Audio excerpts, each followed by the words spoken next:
संस्कार किसको कहते हैं? लोग नहीं कहता इसका संस्कार खराब है, इसका संस्कार बढ़िया है। और प्रारब्ध कर्म का विज्ञान क्या है, यानी जो आपने अब तक का जो काम किए हैं उसका विज्ञान क्या है। हाँ चलिए, संस्कार किसको कहते हैं समझिए। मान लीजिए एक आदमी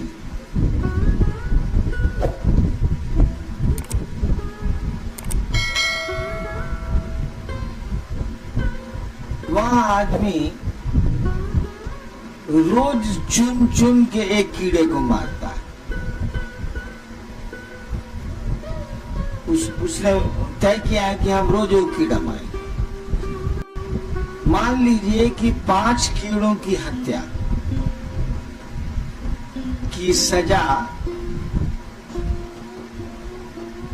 भुगतने भर वो जिंदा है। बूढ़ा आदमी मान लीजिए थोड़ी देर के लिए, 50-60 साल का आदमी है, 70 साल का आदमी है, उसको सनक सवार है कि हम रोज वो कीड़ा मारें। जब तक जिंदा रहा वो 5 साल 2 साल मारता रहा, मर गया, शरीर छोड़ दिया उसने। जितने कीड़े मारे उसने, उसका प्रतिफल, उसका प्रतिफल माने उसका रिएक्शन तो जाएगा। मान लीजिए कि 2.5 साल आपने कीड़े मारे, तो मान लीजिए कि उसका प्रतिफल आपको, नतीजा आपको 10 साल में भुगतना पड़ सकता। अब मर गया वो 2 साल के बाद, तो ये प्रतिफल तो बच गए, रह गए। मैं आदमी पर उदाहरण नहीं देना चाह रहा। जैसे एक आदमी है जिसने 20 हत्याएं की, मान लीजिए थोड़ी देर के लिए, एक हत्या की सजा उसको इस जीवन में मिल सकती है, बाकी हत्याओं की सजा और पहले के कर्मों के चलते आगे जा रही है। पहले जो आप पेट्रोल डाल रहे हैं उसी से इंजन चल रहा है, बाद में जो आप पेट्रोल डाल रहे हैं वो बड़ा गंदा है, लेकिन अभी पहले वाला पेट्रोल पर आपकी गाड़ी चल रही है।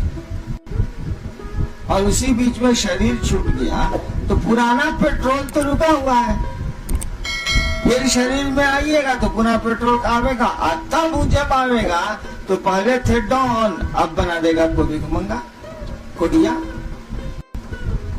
जो कर्म फल के बीज, जिन जिन कर्मों के फल के बीज आप अभी तक भोग नहीं पाए हैं, वो सुख हो या दुख हो, उसका नाम है संस्कार। इसकी अंग्रेजी बड़ी अच्छी है, लेकिन अंग्रेजी से समझ नहीं पाइएगा, वैसे मैं बोल देता हूँ। संस्कार का अर्थ होता है the reactions in its potentiality. अंग्रेजी में समझाना आसान है। द रिएक्शंस, रिएक्शन आपको लिए हुए हैं, आप जो कर्म किए हैं उसका प्रतिफल लिए हुए हैं आप, इन इट्स पोटेंशियलिटी, यानी वो सीड के रूप में आपके पास बैठा हुआ, दिया के रूप में है। अनुकूल वातावरण, अनुकूल मौसम, अनुकूल पानी, अनुकूल हवा, अनुकूल सूरज जब मिलेगा तब वो अंकुरित होगा और उसमें पौधा निकलेगा। अब आप जानिए कि आपका जो बिया है बबूर का है कि आम का है। कहे कि अगर कांटेदार वृक्ष होंगे तो जिंदगी भर कांटे गड़ेंगे, फलदार वृक्ष होंगे तो जिंदगी भर फल खाएंगे। नहीं, संस्कार की अंग्रेजी में व्याख्या बड़ी अच्छी है, the reactions in it potentiality. जैसे पीपल का वृक्ष की सारी चीजें एक छोटे से पीपल के बिये में है, सीमेंट पर रख दीजिए नहीं अंकुरेगा। जमीन में गाड़ दीजिए, अब वो चला। तो उस बीए में तो उस पीपल की पूरी पोटेंशियलिटी है कि नहीं है? पूरी समग्रता में पीपल वहां है कि नहीं है? तो कहा जाएगा इस बीए को पीपल का संस्कार है। लेकिन वो फलित नहीं हुआ। संस्कार फलित हो गया तो गया, तब संस्कार नहीं कहा जाएगा, तब तो भोग हो गया। फलित नहीं हुआ है तब तक वो संस्कार है। तंत्र में संस्कार की यही व्याख्या है। बोलचाल में हम लोग जात को लगा के कहते हैं या कुछ को लगा के कहते हैं कि रद्दी संस्कार का आदमी है वो, लेकिन संस्कार का वो अर्थ होता नहीं।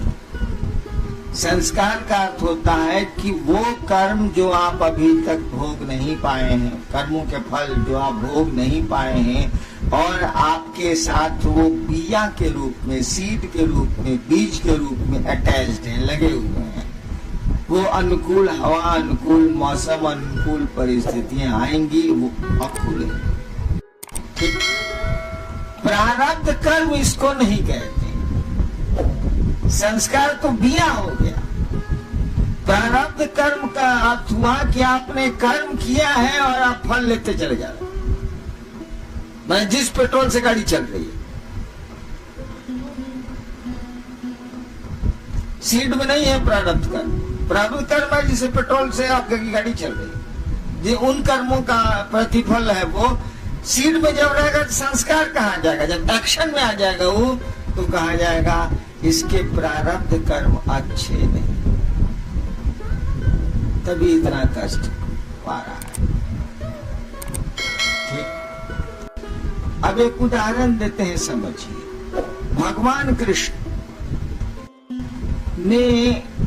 ने तो नहीं कहिएगा, भगवान कृष्ण के रहते उसमें उनकी सहभागिता रही है, इन्वॉल्वमेंट रहा है। रहते कितनी हत्याएं हुई सोचिए तो। अगर कहानी है, कहानियों पर चलते हैं, अब सच है कि झूठ है, नाम देखा नाम देखा, कितनी हत्याएं हुई।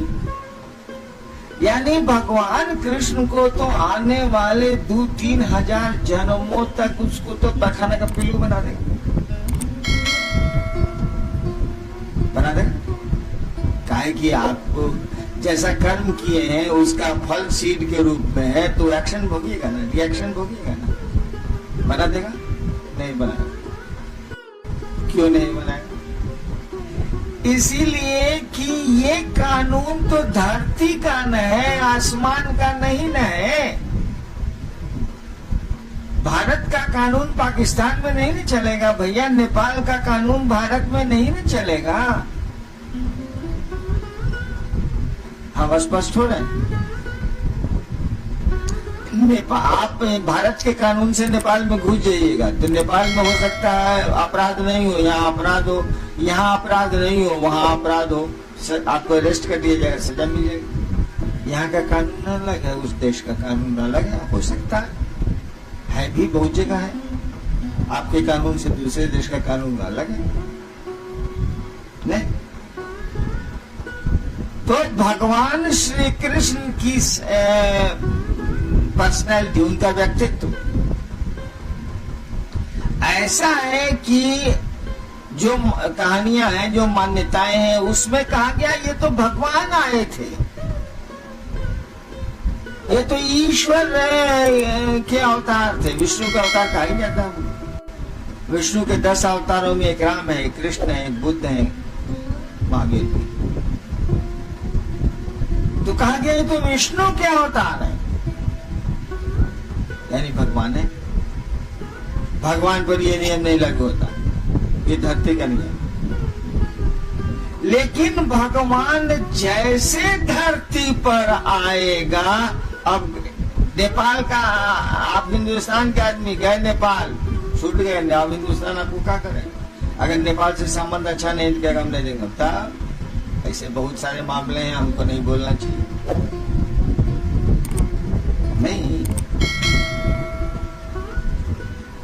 लेकिन फिर आप नेपाल से इंडियन टेरिटरी में घुस गए, भारत की सीमा में प्रवेश कर गए, तो पहले से रखा हुआ वारंट ऑफ अरेस्ट अपराध के चलते आपको धर लेगा, नहीं धरेगा? धर लेगा। भगवान श्री कृष्ण ने जिस प्रयोजन से धरती पर अवतार लिया, तो अवतार लेने के लिए उनको जीव भाव लेना होगा। शिव जब भी शरीर में आएगा तो उसको जीव भाव लेना होगा, जैसे आपके रूप में शिव ही आया है, अवतार लेना होगा। जैसे वो अवतरित होंगे, योनिगत होंगे, जैसे होंगे वो अब धरती के कानून के पकड़ में वो आगे। कानून ही का बनाया हुआ, लेकिन ऊपर से तब बनाया हुआ है, यहाँ नहीं चलेगा, यहाँ वो फंसेंगे। अब भगवान श्री कृष्ण ने मान लीजिए कि 10,000 आदमी उनके चलते मारे गए, मान लीजिए थोड़ी देर के लिए मान लीजिए, वैसे बहुत ज्यादा है। अब वो फिर उनका शरीर छूटा, बैलिए का तीर लगा। वैसे गंजन तो भगवान श्री कृष्ण का इसी जीवन में इतना हो गया कि मत पूछिए। उतने कहानी, क्योंकि महाभारत के बाद 36 साल श्री कृष्ण जिंदा रहे। आप नहीं जानते हैं कि 36 सालों की हिंद क्या। महाभारत जब खत्म हो गया, 18 दिन तो चलबे किया, उसके बाद 36 साल 107 या 8 साल की उम्र में उन्होंने शरीर छोड़ा। 36 साल वो जिंदा रहे और उनकी आंखों के सामने पूरा का पूरा यदुवंश समाप्त हो। उनकी आंखों के सामने उनके दोनों बेटों की हत्या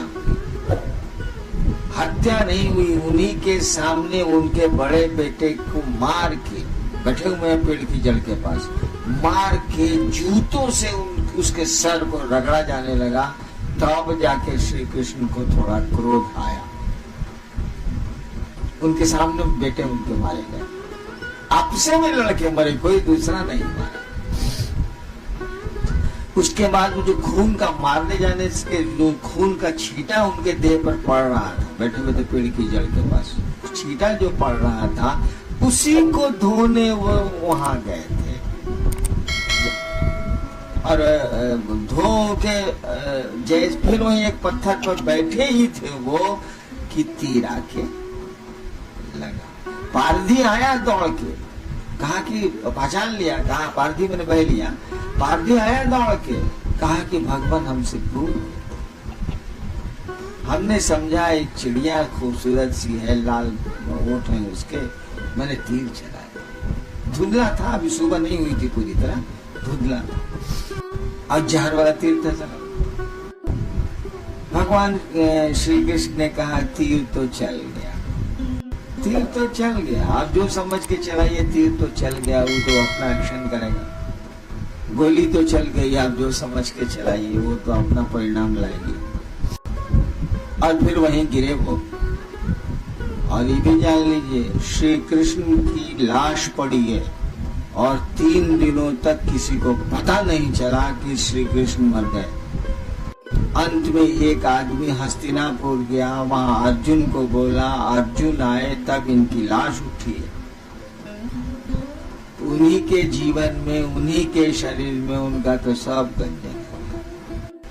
लेकिन अब वो वापस लौटेंगे, वो परमात्मा यदि हैं तो वापस लौटेंगे और फिर परमात्मा के सदृश परमात्मा के में समाहित हो जाएंगे या रहेंगे। अब वहां ही कानून नहीं लगेगा कि इतनी हत्याएं हुई, ऐसा हुआ, वैसा हुआ, वैसा हुआ, कुछ नहीं, सब खत्म। फिर वही श्री कृष्ण आसमान में श्री कृष्ण है। लेकिन अगर दोबारा श्री कृष्ण ने जन्म ले लिया धरती पर, इंटायर कर्म फल जो उनके संचित यहाँ रुके हुए हैं, कब से धर आप अपराध करके गए हैं नेपाल, जिस दिन भी घुसिए हिंदुस्तान, वह वारंट ऑफ अरेस्ट आपको धरे। बाहर है तुम्हें इधर।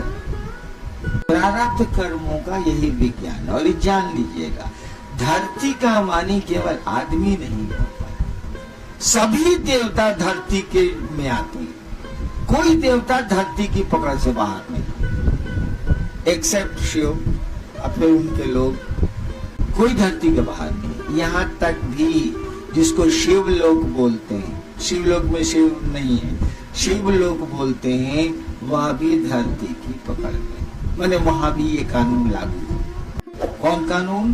प्रारब्ध कर्मों का कानून,